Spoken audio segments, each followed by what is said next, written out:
Hi guys, tingnan nyo itong kakao na ito. Nasa pinakaibabang puno na, halos nasa pinaka ano na siya guys, malapit na sa lupa.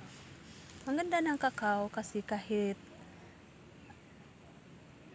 saang bahagi ng kanyang katawan ay siya ay natubo kahit saang bahagi ng kanyang puno, katawan, siya ay nagkakaroon ng bunga. Ang ganda-ganda guys, no?